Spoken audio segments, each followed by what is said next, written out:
தெய்வத்தின நன்றி. எல்லாருக்கும் என்னுடைய வணக்கம். கர்த்தருடைய வசனம் இந்த மாதிரி சொல்லிக் கொண்டிருக்குது. பரிசுத்த ஆவி நம்மோடு பேசுதா ஏது வசனங்களும் நம்மை ஆசீர்வதிக்குமே. இந்த உலகத்துல விசுவாசை ஆசீர்வதிக்குவான் தெய்வம் இருக்கு. ஞானசானம் பெற்றிருக்குதா யாரா இருந்தாலும் விசுவாசத்துல அந்த இருக்குதா காலையில உங்களுக்கு ஒரு வாக்குத்தத்தம் இருக்கு. அதனால நான் சொல்றது வசனம் இந்த மாதிரி சொல்றது, நான் ஒரு நாள் உங்களை கைவிடலை, நான் உங்களை கூட இருக்குமே, லோக அவசானம் வரை உங்களை கூட இருக்கும். அதனால உங்களுக்கு எப்படி இருந்தாலும் கவலைப்படாதுங்க, தெய்வம் உங்களை ஆசீர்வதிக்குமே. ஆசீர்வாதம் எந்த மாதிரி இருந்தாலும் சரீரம் ஆசீர்வதிக்கும், உங்களோட ஜோலியில் ஆசீர்வதிக்கும், உங்களுக்கு ஜோலி இல்லை அங்கே ஜோலி தன்றுதான் ஆசீர்வதிக்கும்.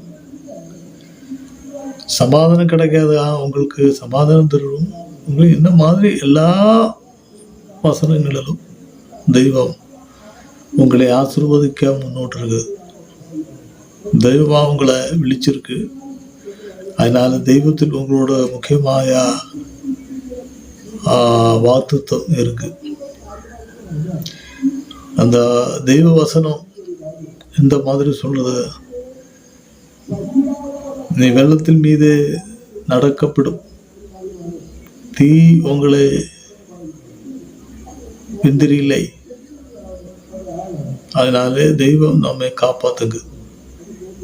அதனால ஒரு வாக்குத்தம். அப்படிதான் தேசத்து எந்த மாதிரி இருக்கு அவ்வளவுதான் உயர்த்தப்பட்டிருக்குதா ஆசீர்வதிக்குவேன். தெய்வம் உயிரோடு இருக்குதா, தெய்வம் உங்களை பேர் சொல்லி விழிச்சிருக்குது. அதனாலே நாம் எப்போதும் ஜெபிச்சு கொண்டிருக்குதா. உலகத்தில் உங்களுக்கு தெய்வம் அவர் உங்களை பிடிச்சிருக்கு.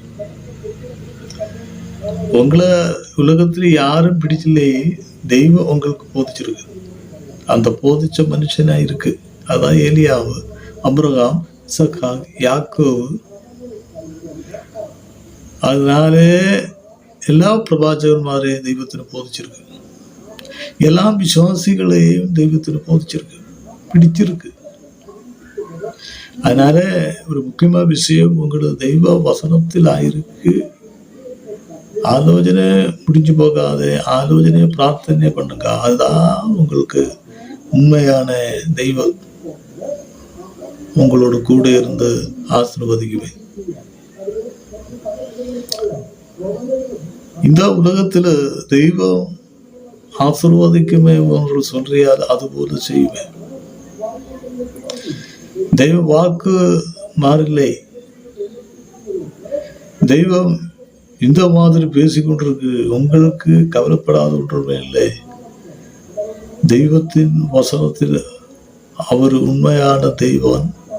அவர் வசனம் உருவிட்டு போது அதுதான் நிறைவேற்றி தருவேன். பரிசுத்த ஆவியால் உங்களுக்கு ஆசீர்வதிக்குமே. தெய்வம் உலகத்தில் ஒரே ஒரு தெய்வம், அதுதான இயேசு கிறிஸ்து. அதன் அற்புதங்களை காட்டி வைக்குதான் இயேசு கிறிஸ்துன்னு தெரியும். தெய்வம் உங்களோட விஷயங்களுக்கு, உங்களோட ஆலோசனைகளை உங்களுக்கு நீடி தருவேன். இந்த உலகத்துல பிரார்த்தனை கேட்கப்பட்ட ஒரு தெய்வமா அந்த இயேசு கிறிஸ்து. சத்ரும்பாயே உங்களுக்கு மேய்ச்சி இருக்குமே, சத்ரும்பாகே உங்களை நடத்தப்பட்டு கொண்டிருக்குமே, சத்ரும்பாகே உங்களை உயர்த்துமே, சத்ரும்பாகே மானிக்குமே. அதுதான் தெய்வம் உங்களுள்ள முக்கியமான விஷயம்.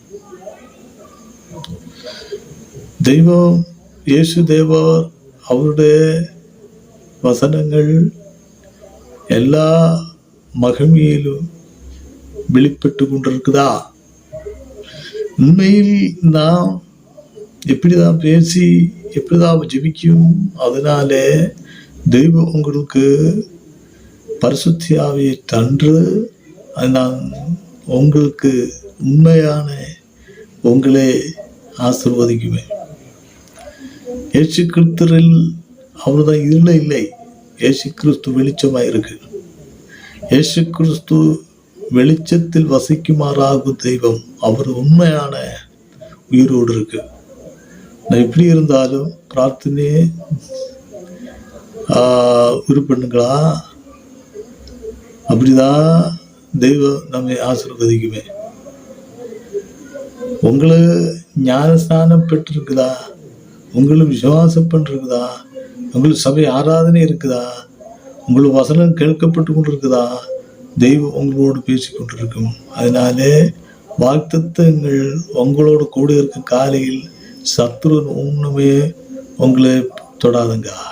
தெய்வம் உங்களை காப்பாத்துக்கும். இந்த வசனங்களாலே ஆசீர்வதிக்குமாறாகட்டே. ஆமென்.